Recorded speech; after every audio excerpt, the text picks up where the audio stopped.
सभी बच्चों को मेरा प्यार भरा नमस्कार। मैं आपका महेंद्र एक बार फिर से स्वागत करता हूं अपने YouTube चैनल पर। तो आज हम लोग बातचीत करेंगे प्रोनाउन की प्रैक्टिस क्लास में। आज जो हमने अब तक प्रोनाउन पढ़ा हुआ है, रिलेटिव प्रोनाउन और सारे लगभग प्रोनाउन हमने पढ़ लिए हैं।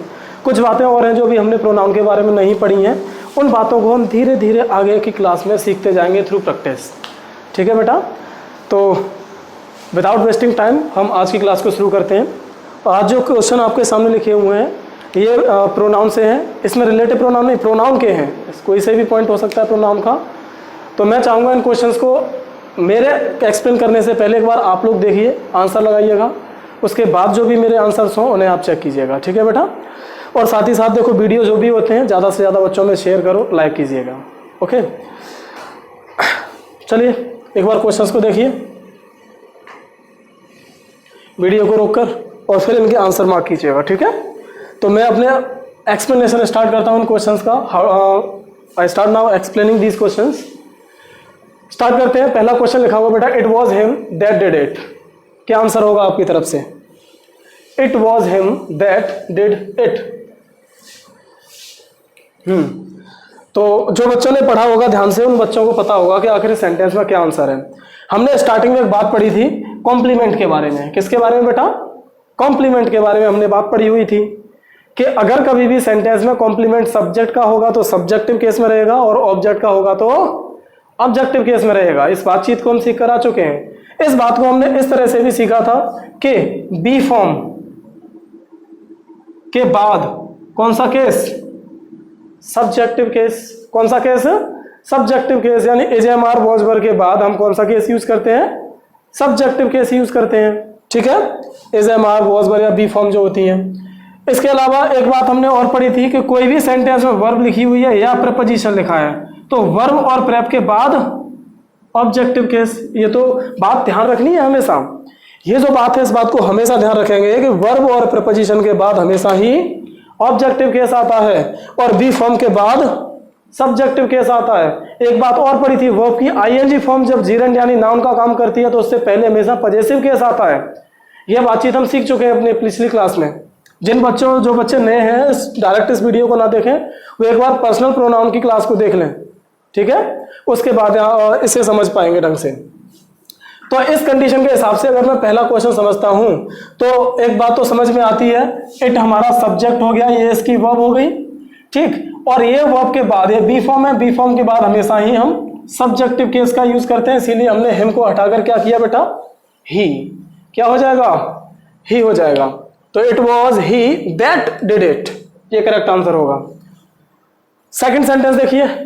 सेकंड सेंटेंस में बेटा आंसर क्या होगा जी? देखो, सेकंड सेंटेंस जो भी है हमारा लिखा हुआ है, एक बात हम सीख कर आए हुए हैं, अभी अभी हमने लास्ट क्लास में ही पढ़ा हुआ था रिलेटिव प्रोनाउन में, कि दो सेंटेंस को जोड़ने का काम जो शब्द करता है उसे कंजंक्शन या हम रिलेटिव प्रोनाउन कहते हैं। भाई बोल नहीं रहे, क्या कहते हैं? रिलेटिव प्रोनाउन कहते हैं। यानी ये दो सेंटेंस जो लिखे हुए हैं, इन दोनों सेंटेंस को जो जोड़ने का काम करेगा उसे हम क्या कह देते हैं? Relative pronoun. क्या कहते हैं बेटा? उस शब्द को रिलेटिव प्रोनाउन कहते हैं। रिलेटिव प्रोनाउन जो होता है उससे ठीक पहले एंटीसीडेंट क्या आता है बेटा? एक एंटीसीडेंट आता है। ठीक? और इस सेंटेंस के अंदर जो भी वर्ब होती है वो वर्ब हमेशा ही इस एंटीसीडेंट के अकॉर्डिंग आती है। ये हमने लास्ट क्लास में रिलेटिव प्रोनाउन की में सीखा हुआ है कि दो सेंटेंस को जोड़ने के लिए जो कंजंक्शन यूज करते हैं उससे ठीक पहले एक एंटीसीडेंट होता है और उसी एंटीसीडेंट के अनुसार वाक्य में वर्ब का यूज किया जाता। चलिए, ये बात हमने पढ़ी हुई है। तो इस हिसाब से अगर देखें सेंटेंस को तो ये हमारा I who is your father should be respected. तो यानी मैं जो कि आपका कौन है? फादर हूं, शुड बी रेस्पेक्टेड, मेरा सम्मान किया जाना चाहिए। तो एक सेंटेंस तो ये हो गया, हु इज योर फादर। एक सेंटेंस ये हो गया, I should be respected. Father कौन है? मैं। फादर कौन है? मैं। तो रेस्पेक्ट को किसका होना चाहिए? मेरा होना चाहिए। तो इन दोनों को जोड़ने के लिए हमने कंजंक्शन यूज किया हुआ है हु। तो कंजंक्शन से पहले ये इसका एंटीसीडेंट कहलाएगा बेटा। तो एंटीसीडेंट के अकॉर्डिंग हमारी वर्ब इज नहीं, क्या आएगी? एम। इसको हटाकर हमने क्या किया? एम, ये करेक्ट आंसर होगा आपका। तो इस बात को ध्यान रखेंगे, एंटीसीडेंट के अकॉर्डिंग आने वाली वर्ब का यूज किया जाता है। ओके, क्वेश्चन नंबर 3 देखेंगे बेटा। The man standing beside the minister is a friend of मी। देखिए क्या होगा answer.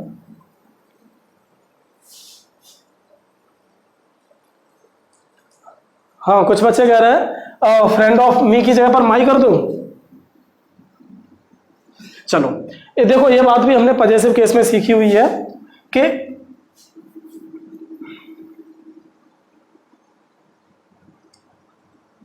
Ravi is a friend of me या माइन, क्या कहते हैं हम, माइन कहते हैं। ऐसे ही दिस कार इज माई या माइन, क्या कहेंगे, माइन कहते हैं, है ना। तो यहां पर जो हमारा आंसर होगा वो क्या होगा, माइन हो जाएगा। अगर सेंटेंस को थोड़ा सा चेंज कर दूं, दिस इज माई या माइन कार, तो फिर आंसर क्या होगा, माई कार। ये बात हम सीख चुके हैं पर्सनल प्रोनाउन की क्लास में, ठीक है। तो इस हिसाब से अगर सेंटेंस को समझेंगे तो the man standing beside the minister is a friend of मी नहीं होगा बेटा। देखो बहुत सारे उसके दोस्त हैं, बहुत सारे उसके दोस्त हैं, और इस समय वो उस व्यक्ति की बात कर रहा है जो व्यक्ति मिनिस्टर के पास खड़ा हुआ है, वही उसके दोस्तों में से एक दोस्त है। जो उसके बहुत सारे दोस्त हैं उनके एक दोस्तों, बहुत सारे दोस्तों में से एक दोस्त है जो मिनिस्टर के पास खड़ा हुआ है। तो ये मुझसे इस व्यक्ति का क्या बताया जा रहा है, संबंध। इस व्यक्ति का मुझसे क्या बताया जा रहा है, संबंध बताया जा रहा है। और संबंध बताने के लिए हम पजेसिव केस यूज करते हैं, है ना। तो हम पजेसिव केस मी नहीं, माइन यूज करेंगे। माई और माइन में डिफरेंस हम पढ़ा चुके हैं, लास्ट क्लास को देखकर आप सीख सकते हैं, ठीक है। अगला क्वेश्चन देखो, he is one of the best players that has played for India. तो देखेंगे सेंटेंस में क्या आंसर होगा। मैं एक बार ऊपर वाले क्वेश्चंस को रेज करता हूं।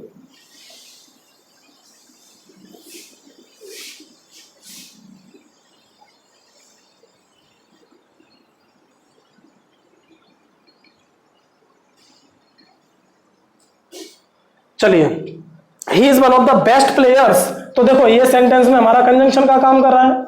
तो अगर ये कंजंक्शन है तो ये इस कंजंक्शन का क्या हो गया, एंटीसीडेंट हो गया। एंटीसीडेंट के अकॉर्डिंग हम सेंटेंस में वर्ब का यूज करते हैं। तो हैज को हटाकर क्या करेंगे, हैव। अब एक बात समझना यहां से, one of the plus best या जो भी प्लेयर्स वगैरह लिखा हुआ है, अगर इस सेंटेंस में ना ऐसा कर दिया जाए, he is only, he is only one of the best players, one of the best players, ऐसे सेंटेंस होगा, तो फिर बेटा आप हैज ही रहने देंगे। तो फिर हैज आपका करेक्ट हो जाएगा। ध्यान रखेंगे इस बात को कि सेंटेंस में जो वन ऑफ द दिया होता है, अगर इससे पहले ओनली या जस्ट शब्द लिखा होगा, ओनली या फिर क्या लिखा हो बेटा, जस्ट, ओनली या जस्ट लिखा हो, तो फिर कंजंक्शन के बाद जो वर्ब लिखी होगी, फिर ये जो वर्ब होती है ये इसी सब्जेक्ट के अकॉर्डिंग यूज होती है। और अगर ओनली जस्ट नहीं लिखा होगा तो फिर एंटीसीडेंट के अकॉर्डिंग यूज होती है, ठीक है बेटा। दोबारा से समझते हैं, सेंटेंस में जो कंजंक्शन सेंटेंस को जोड़ता है उससे पहले एंटीसीडेंट के अकॉर्डिंग वर्ब आएगी, लेकिन वन ऑफ द वाले केस में क्या करेंगे, ओनली जस्ट वर्ड होने पर सेंटेंस में सब्जेक्ट के अकॉर्डिंग वर्ब को हमें लिखना होगा, ठीक है। चलिए अगला क्वेश्चन देखिए बेटा।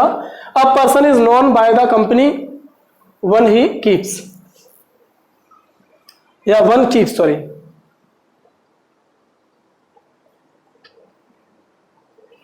क्या आंसर लगाएंगे।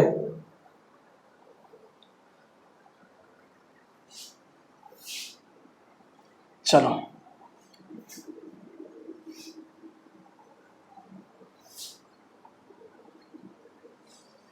अच्छा, एक सेंटेंस बताओ, वन शुड ओबे हिज एल्डर्स। सेंटेंस करेक्ट है या नहीं। एक सेंटेंस और देखते हैं, ही शुड ओबे हिज एल्डर्स। दोनों सेंटेंस में से कौन सा करेक्ट होगा, कौन सा होगा, ये गलत होगा और ये सही हो जाएगा।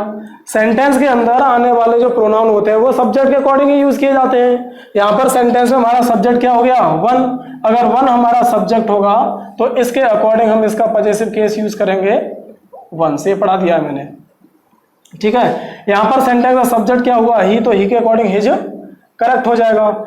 ऐसे ही इस सेंटेंस में हमारा सब्जेक्ट कौन हुआ, अ पर्सन। सपोज कीजिए अ पर्सन अपने आप में एक नाउन है, अगर मुझे इस नाउन की जगह पर कोई प्रोनाउन यूज करना पड़े तो क्या प्रोनाउन यूज करोगे बेटा, दे या ही? क्या लिखोगे, ही लिखोगे, क्योंकि दे तो हमारा प्लूरल के लिए आता है, अ पर्सन सिंगुलर है तो ही लिखोगे। अगर ही लिखोगे तो इसका जो आगे शब्द यूज करेंगे वो ही यूज करेंगे फिर। अब यहां पर हिज नहीं आएगा बेटा, देखो समझना दोबारा से। A person is non, a person की एक वर्ब हो गई हमारी बेटा, पैसिव वॉइस लिखा हुआ है, तो इसके अकॉर्डिंग हमने इज लगा ली। बाय द कंपनी यानी एक व्यक्ति जो होता है उसकी पहचान उससे की जाती है जिस तरह के समाज में, जिस तरह की सोसाइटी में या जिस तरह के लोगों के बीच में वो रहता है, उस व्यक्ति की पहचान उसी से की जा सकती है कि कैसे लोगों के बीच में वो रह रहा है। तो एक सेंटेंस यहां तक हो गया पूरा अपना, ठीक है। अब एक सेंटेंस ये हो गया, ये हमारी वर्ब है एक और, तो इस वर्ब का ये हमारा सब्जेक्ट हो जाएगा, ठीक है। तो सेंटेंस हमारा हो जाएगा वन के प्लेस पर ही। इस सेंटेंस को देखिए, this is the place at which he lives. यहां से कहानी थोड़ी सी बदल रही है, देखिए।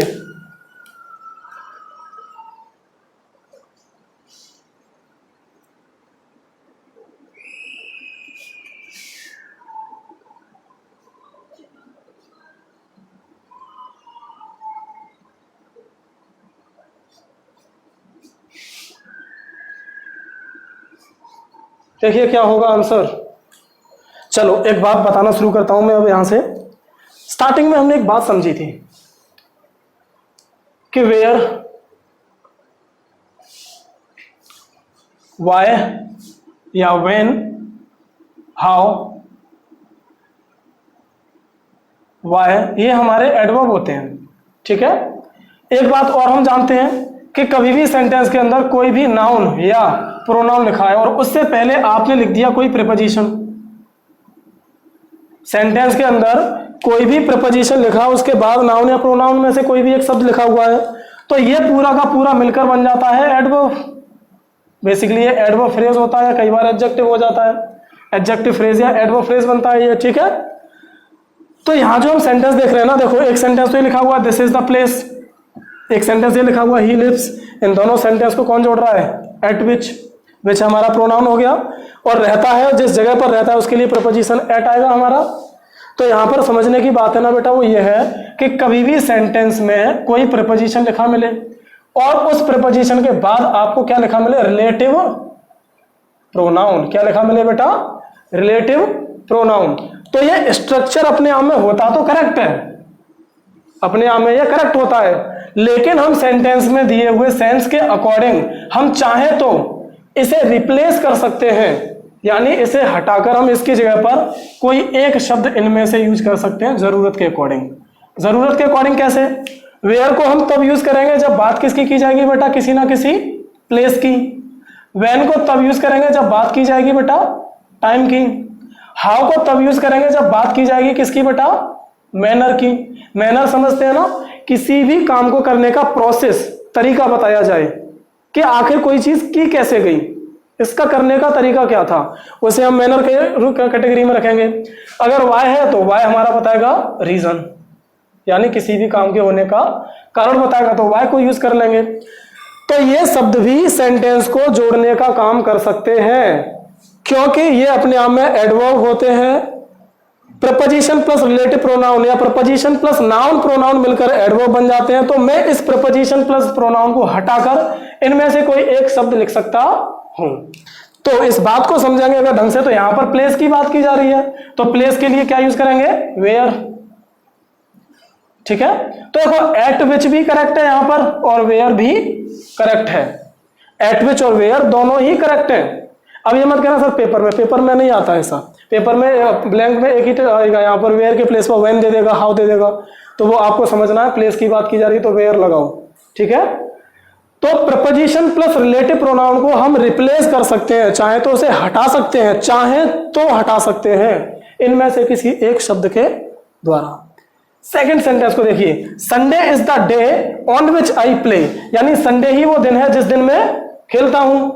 ठीक, तो ये मेरा खेलने का क्या बताया जा रहा है, टाइम बताया जा रहा है। तो देखो ऑन विच अपने आप में करेक्ट है, लेकिन अगर मैं चाहूं तो ऑन विच के प्लेस पर क्या यूज कर सकता हूं, व्हेन। क्या लिख सकता हूं बेटा, व्हेन का यूज भी कर सकता हूं। तो एक बार इस बातचीत को लिखेंगे, प्रीपोजिशन प्लस रिलेटिव प्रोनाउन को अगर हम चाहें तो हटा सकते हैं, रिप्लेस कर सकते हैं, उसे सेंटेंस को इंप्रूव कर सकते हैं और अच्छे तरीके से लिखने के लिए हम कोई एडवर्ब यूज कर सकते हैं, प्लेस के लिए वेयर, टाइम के लिए व्हेन, ये इस तरह से। ठीक है बेटा, तो इस बात को लिखेंगे, अगला सेंटेंस आंसर लगाएंगे, तब तक मैं इसे इरेज करता हूं। क्या आंसर होगा नेक्स्ट सेंटेंस में,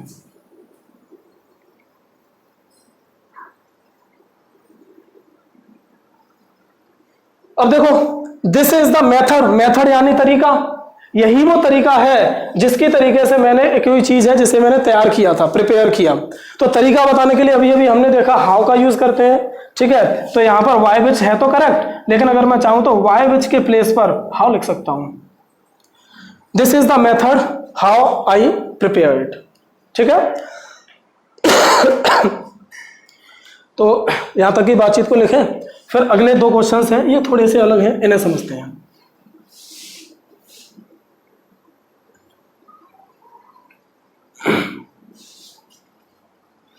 अब देखिए, एक कंसेप्ट होता है हमारा प्रोनाउन में ही कि हमारा जो रिलेटिव प्रोनाउन होता है उस रिलेटिव प्रोनाउन से पहले, हमारा जो रिलेटिव प्रोनाउन होता है उस रिलेटिव प्रोनाउन से पहले हम अपॉस्ट्रोफे एस का यूज नहीं करते, अपॉस्ट्रोफे एस का यूज नहीं करते हैं, हम इसके स्थान पर ऑफ का यूज कर लेते हैं। कैसे, एग्जांपल में देखते हैं, समझते हैं। जैसे ये सेंटेंस हमारा लिखा हुआ है, these are the principals orders who must be obeyed. तो इस सेंटेंस में जो ये अपॉस्ट्रोफे एस लिखा हुआ है रिलेटिव प्रोनाउन है आगे, तो ये इनकरेक्ट हो गया बेटा। आपको सेंटेंस को अगर करेक्ट करना है ना तो इस सेंटेंस को ऐसे करेक्ट कर सकते हैं, these are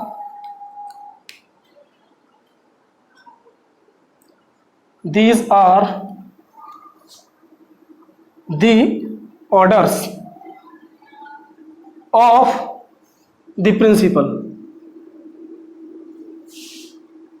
who must be obeyed। ठीक है, ऐसे कर सकते हैं आप, these are the orders of the principal who must be obeyed। अब ये जो हमारा शब्द है ये से रिलेट करके आगे सेंटेंस को एक्सप्लेन कर देगा। चाहे तो आप यहाँ पर हु के प्लेस पे विच भी यूज कर सकते हैं, हु करेक्ट है, लेकिन अगर चाहे तो आप विच का यूज भी कर सकते हैं। अगर आप विच का यूज करेंगे ना तो फिर ये पूरे इस को मॉडिफाई करने लगेगा, यहाँ पर ये जो मॉडिफाई करेगा ना वो ऑर्डर्स को करने लगेगा, ऑर्डर्स मस्ट बी ओबेड। ठीक है, लेकिन हु बेटर होगा, तो हु यूज करेंगे आप। अगला सेंटेंस देखते हैं, he went to Ravi's house who. तो हु अपने आप में रिलेटिव प्रोनाउन है, तो हम इससे पहले अपॉस्ट्रोफे एस यूज नहीं करेंगे। तो करेक्ट सेंटेंस जो हमारे सामने होगा वो ये होगा, he went to the house, he went to the house of Ravi who is my friend। ये सेंटेंस में करेक्ट आंसर होगा। ठीक है बेटा, तो आई होप यू एंजॉयड। तो ये आपके सामने कुछ क्वेश्चंस मैंने डिस्कस किए, अगर कोई भी प्रॉब्लम इन क्वेश्चंस में रहती है तो कमेंट करके ज़रूर बताइएगा। और अगर वीडियो पसंद आया तो ये कहने की बात नहीं है, लाइक करें और चैनल को सब्सक्राइब करें, ज़्यादा से ज़्यादा शेयर करें। कोई भी प्रॉब्लम रहती है कमेंट करके ज़रूर बताइएगा। तो ये आज थोड़ी सी प्रैक्टिस की, अगली वीडियो में फिर से मैं कुछ प्रोनाउन की प्रैक्टिस और कुछ नए कंसेप्ट के साथ आपके सामने हाजिर होऊंगा जल्द ही। तब तक के लिए just take care, bye bye.